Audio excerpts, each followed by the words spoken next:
8:16 de la mañana, estamos de retorno en Altavoz, en Vital y en las redes sociales de Tribu Televisión. También estamos en YouTube a través de Altavoz Noticias. Te invitamos a suscribirte.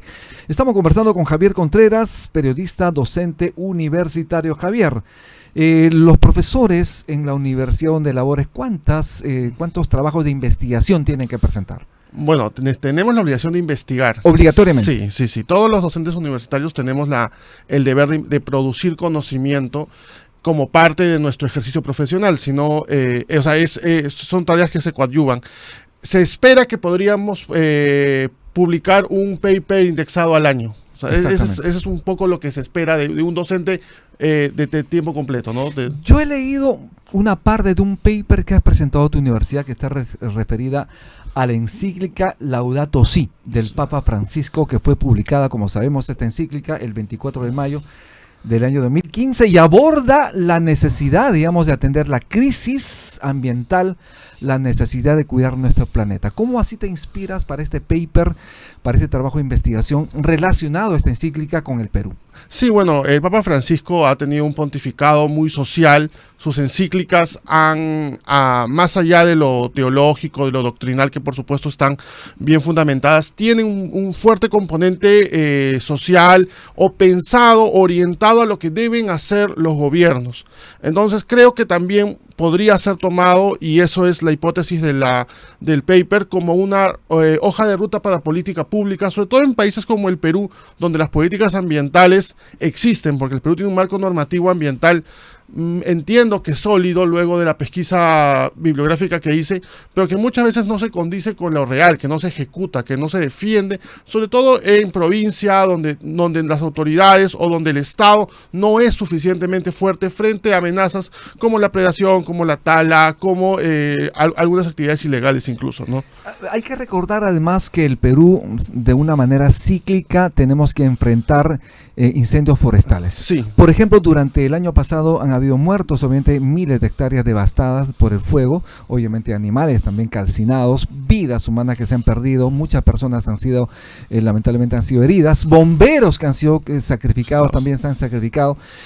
¿Crees tú que estamos tocando fondo en ese sentido? ¿Estamos cuidando bien nuestra casa común en función de esta encíclica del Papa Francisco? Justamente lo que el Papa Francisco sostiene en su encíclica, que de hecho cumple 10 años este año, y por eso la Iglesia está haciendo todo una campaña para promover en su lectura, no solo en los espacios eclesiales, sino también en los espacios laicos, porque, como repito, bien puede ser usada como una hoja de ruta de política pública. El Papa Francisco lo que determina en su encíclica es que las políticas ambientales deben pasar a ser de ser meramente extractivistas a ser más bien defensoras de la casa común. El Papa Francisco llama casa común al medio ambiente, a la naturaleza que Dios creó, ¿no? Y que somos nosotros, los ciudadanos, los estados en este caso, encargados de cuidarla, de preservarla.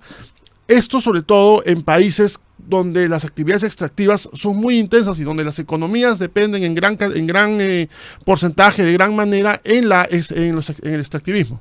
En el caso peruano, por ejemplo, estamos viendo la depredación de vastas zonas amazónicas, ¿no? Se está cortando árboles para generar algún tipo de agricultura. Esto también va de alguna manera en contra también de este mandato. No es un mandato efectivamente que tenemos que aceptar, pero de todos modos es un pedido, digamos, para cuidar la casa común. Es un llamado. Es un llamado. Sí, es un llamado que el Papa Francisco hace donde critica el antropocentrismo moderno. Para el Papa Francisco, en Laudato Si, el antropocentrismo es la orientación que han tenido los gobiernos a pensar única y exclusivamente en el ser humano, sin entender que en los países, además de los ciudadanos, está el medio ambiente, están los recursos naturales que Dios nos ha regalado. Eso es una visión evidentemente cristiana, pero estamos ubicados en un territorio donde, en este caso en el Perú, hay minería, hay agricultura, hay ganadería, pero no siempre los estados ejecutan políticas públicas para que estas actividades puedan convivir armoniosamente. Y además llama el Papa Francisco a que la economía sea una economía al servicio del bien común. Exacto. Que es una visión que creo que, bueno, personalmente yo comparto que la economía no debe estar solamente limitada a la generación de capital exacerbado, ¿no? Capital más capital más capital. Sino en buena hora que haya riqueza, pero que esa riqueza genere empleo, además. Que genere desarrollo y bienestar, porque critica el Papa que bajo los modelos actuales económicos que implementan los países, sobre todo los países occidentales, la generación de capital lo único que hace es engordar las billeteras de los que más tienen y reducir la de los que menos tienen, que es una visión naturalmente, repito, social cristiana, ¿no? Y en el caso, por ejemplo, del Papa León XIV, en buena hora que sea nacionalizado peruano, que además cuando que es peruano, dices, ¿no? Que es peruano, peronísimo, además tú le dices, Papa Francisco, te dice, habla. Papa León, perdón, Papa León, habla. ¿Cómo ustedes han tomado desde la comunidad universitaria la designación de León XIV? Bueno, es una alegría para el Perú, creo.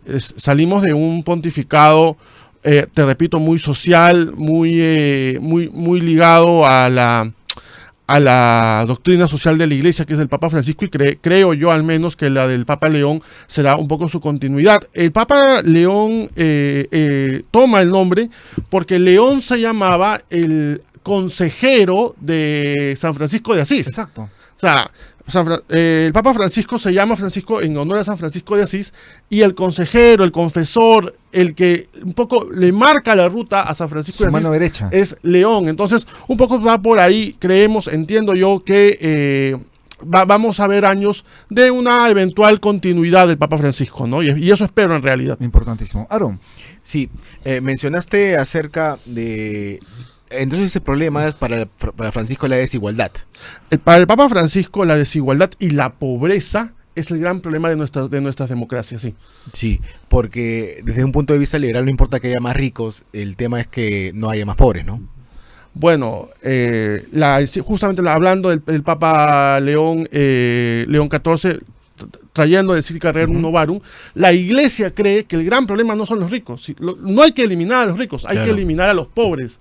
Entonces, no hay que eliminarlos, hay que sacarlos de la pobreza. Hay que sacarlos de la pobreza, perdona. Claro, sí. Claro, hay que eliminar la pobreza. Exacto. Hay que eliminar la pobreza de nuestras economías. ¿Pero cómo? Con una visión económica en la que se enmarque la correcta redistribución de las ganancias, de las divisas que puede generar el país, a través, sobre todo de este lado del mundo, de las actividades extractivas que se ejecutan en nuestras comunidades, ¿no? ¿Y cómo ves el tema de que el ministro de Cultura, Fabricio Valencia, haya querido reducir el espacio de la reserva de Nazca? Qué pena, ¿no? Qué pena que en vez de valorar, de poner en valor nuestros atractivos culturales, nuestra reserva histórica, estemos debatiendo si hay que reducir o achicar para favorecer a otras actividades extractivas. Minería ilegal, ¿no? Sí, o sea, qué pena, pero ojalá que podamos entender que nuestro activo más valioso son nuestros recursos naturales, es la belleza que nuestro país ha heredado